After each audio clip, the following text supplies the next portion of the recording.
O mistério oculto do Jardim do Éden. Todo mundo conhece a história de como Adão e Eva foram expulsos do Jardim do Éden, mas quase ninguém se pergunta o que aconteceu com o jardim em si. Ele simplesmente desapareceu? Foi destruído? Ou ainda está aqui, em algum lugar deste mundo, escondido diante dos nossos olhos? A Bíblia fala sobre a saída do primeiro casal, fala sobre a queda, fala sobre a maldição, mas guarda um silêncio enigmático sobre o destino do lugar onde a humanidade começou. E é justamente nesse silêncio que os maiores segredos costumam se esconder. A única coisa que o texto bíblico deixa clara é que o Éden foi guardado. Querubins foram colocados na entrada do jardim com uma espada flamejante que se movia em todas as direções, impedindo qualquer aproximação da árvore da vida. Se Deus não queria que os humanos voltassem ali, por que proteger um lugar que nunca mais seria pisado por pés mortais? O que havia dentro daquele jardim que precisava ser preservado a qualquer custo? E, mais inquietante ainda, se o Éden foi guardado, ele foi destruído ou apenas escondido em outro nível da realidade? Segundo o relato de Gênesis, o Éden continuou existindo depois da queda. Ele não se evaporou no ar quando Adão e Eva foram expulsos. O jardim permaneceu ali, intacto, com seus rios, suas árvores e sua presença sagrada. Mas havia uma nova condição. A porta estava trancada. A humanidade estava do lado de fora. O paraíso continuava de pé, porém inacessível. A árvore da vida ainda estava lá, carregando em si o poder de conceder imortalidade, mas esse poder foi colocado fora do alcance humano. É como se a história tivesse congelado uma cena perfeita, e a partir dali, o resto do mundo continuasse em queda, enquanto aquele pedaço de criação permanecia suspenso no tempo.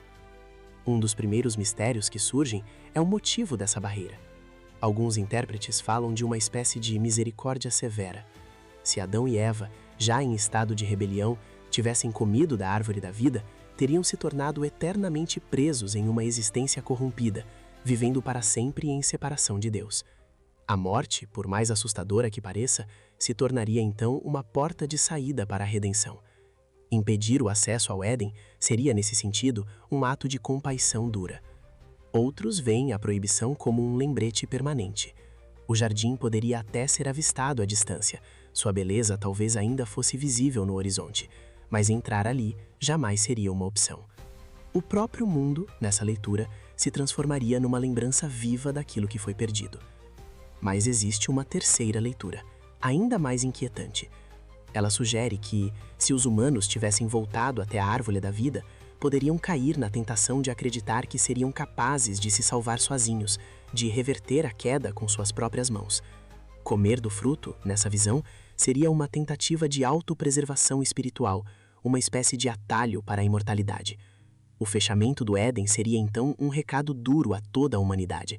A restauração não viria por esforço próprio, nem por truques espirituais, mas por uma intervenção divina que ainda não havia acontecido. Para entender a gravidade dessa barreira, é preciso olhar para os guardiões colocados à porta do jardim. Os querubins da Bíblia não são anjos frágeis nem figuras delicadas. Eles aparecem como seres poderosos, ligados ao trono de Deus, associados à sua glória e ao seu julgamento. Na Arca da Aliança, duas figuras de querubins ficavam sobre o propiciatório, o lugar da presença de Deus no meio do povo. Nas visões de Ezequiel, esses seres surgem como criaturas cheias de olhos, com múltiplos rostos, movendo-se como relâmpagos. Não estamos diante de símbolos infantis, mas de guardiões de um segredo primordial. No Éden, sua função oficial era guardar o caminho da árvore da vida.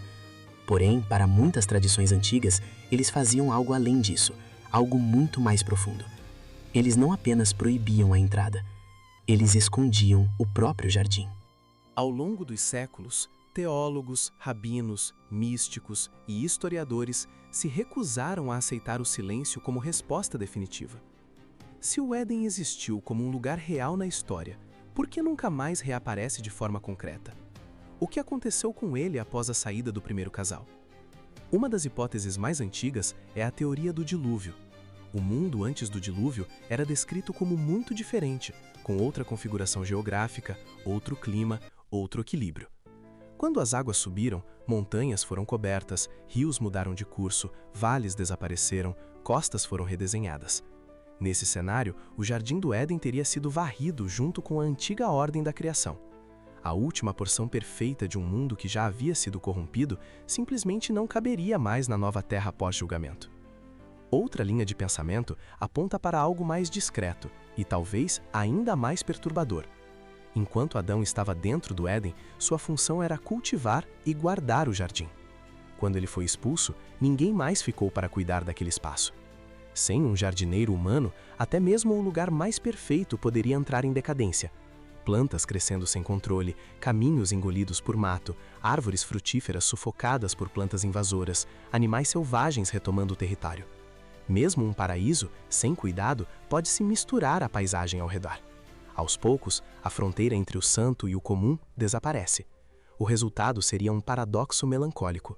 O solo que um dia recebeu os primeiros passos da humanidade se tornaria visualmente indistinguível de qualquer outra floresta deste planeta. Mas existe uma teoria que rompe as amarras da geografia e entra no território daquilo que chamamos de mistério. Segundo antigas tradições judaicas e cristãs, o Éden não foi destruído, apenas removido. Ele teria sido elevado, retirado da dimensão comum da Terra e levado para uma esfera superior. Em vez de ter desaparecido, o paraíso teria mudado de endereço. Ele continuaria a existir, intacto, porém num nível de realidade inacessível para corpos mortais. Essa ideia ganha força quando ligamos a narrativa de Gênesis a outros textos que falam de paraíso como algo ainda presente, um lugar para onde os justos vão depois da morte. Quando Jesus promete ao ladrão arrependido que naquele mesmo dia ele estaria com ele no paraíso, não está falando de ruínas, está falando de um espaço vivo. Mais tarde, no livro do Apocalipse, a árvore da vida reaparece na visão da Nova Jerusalém, plantada às margens do rio da água da vida, oferecendo fruto para a cura das nações.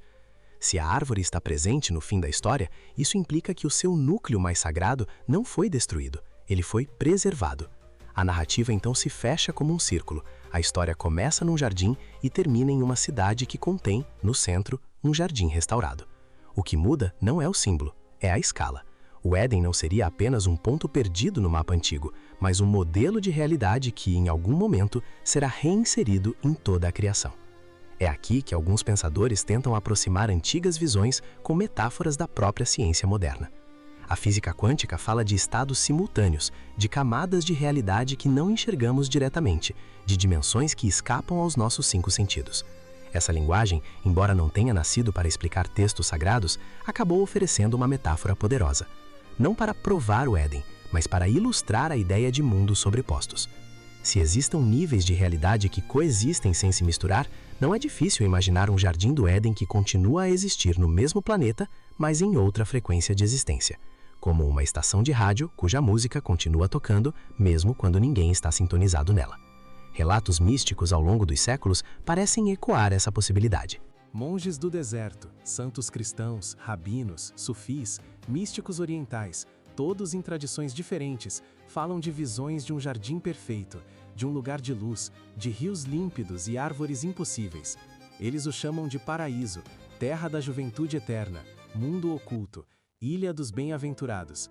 Termos diferentes para uma mesma intuição, a percepção de que existe um espaço de pureza preservada, separado do fluxo comum da história, e que, de vez em quando, se deixa ser visto por aqueles que são autorizados a olhar. Nessas experiências, muitas vezes há um padrão. O buscador entra em estado de oração profunda, jejum prolongado, meditação intensa. É como se o próprio corpo fosse afinado para captar uma realidade que normalmente passa despercebida. Ao lado desses relatos espirituais, surgem também histórias de viajantes e heróis que, em suas jornadas extremas, chegam até os limites de um território proibido. Crônicas judaicas antigas falam de Baruque enxergando o lugar onde Adão esteve. Tradições cristãs descrevem anacoretas vendo de longe o jardim guardado por anjos. Lendas medievais narram reis chegando às portas de um paraíso fechado, sentindo o perfume do outro lado, vendo uma luz que não vem do sol, mas sendo impedidos de atravessar. Em todas essas narrativas, um detalhe se repete: o acesso é negado. A mensagem é clara: o Éden pode ser visto, mas não invadido. Para muitos místicos, o Jardim do Éden não é apenas cenário antigo. Ele faz parte de uma espécie de prova espiritual. Os querubins que guardam sua entrada não seriam carcereiros de um presídio, mas guardiões de uma promessa. Sua função seria dupla: De um lado, impedir que seres em estado de corrupção tenham acesso a um lugar que não conseguem suportar. De outro, preservar esse lugar até que a humanidade esteja pronta para reencontrá-lo. Entrar de volta no Éden não seria uma recompensa automática, mas um ponto de chegada de um longo processo de transformação interior. Essa visão faz com que o episódio da queda deixe de ser apenas uma tragédia passada e passe a ser um espelho de cada geração. Adão e Eva teriam tentado pegar algo para o qual ainda não estavam preparados. Eles quiseram antecipar um conhecimento que seria dado no tempo certo. Se isso é verdade, o retorno ao Éden não pode acontecer do mesmo jeito. Não pode ser fruto de pressa, de orgulho ou de truques espirituais. Teria de ser resultado de maturidade, de reconciliação, de um alinhamento profundo com a vontade de Deus. O caminho de volta não seria uma invasão, seria um convite. É por isso que muitas tradições ligadas à história oculta da fé falam de um futuro em que o paraíso e o mundo se reencontram. Profetas como Isaías descrevem um tempo em que o deserto floresce, em que animais ferozes convivem em paz, em que a morte perde a força. A linguagem é poética, mas o eco é muito claro. O mundo voltaria a se aproximar daquilo que o Éden representava. O Apocalipse leva isso ao extremo. Ele fala de novos céus e nova terra, de uma cidade descendo do alto, de um lugar onde não há mais lágrimas nem maldição, onde a árvore da vida volta a estar no centro da existência humana. O Éden, nesse cenário, não é apenas uma lembrança melancólica. Ele é o início de algo que será retomado em escala maior. Para muitos cristãos, essa restauração está vinculada diretamente à obra de Cristo. Se a queda de Adão fechou as portas do Éden, a redenção abriria caminho para um novo acesso. Não um retorno ao passado, mas uma entrada num nível superior da mesma realidade. Para muitas correntes do judaísmo, essa esperança aparece na figura do Messias, aquele que inaugurará uma era de paz e justiça, em que a comunhão com Deus será restaurada. Em ambas as tradições, algo é comum. A história começa num jardim e caminha para outro jardim ampliado. O que muda é o caminho e o entendimento de como essa volta acontece. No meio de tantas teorias, uma coisa permanece constante. O Jardim do Éden continua a representar o ponto em que a humanidade esteve mais perto de sua origem, de sua identidade e de seu Criador. Ele é símbolo de perfeição, mas também de perda, de pureza, mas também de saudade. Talvez por isso essa pergunta continue ecoando tantos séculos depois. O Éden foi destruído ou continua em algum lugar oculto? Estamos caminhando para longe dele ou, sem perceber, caminhando de volta?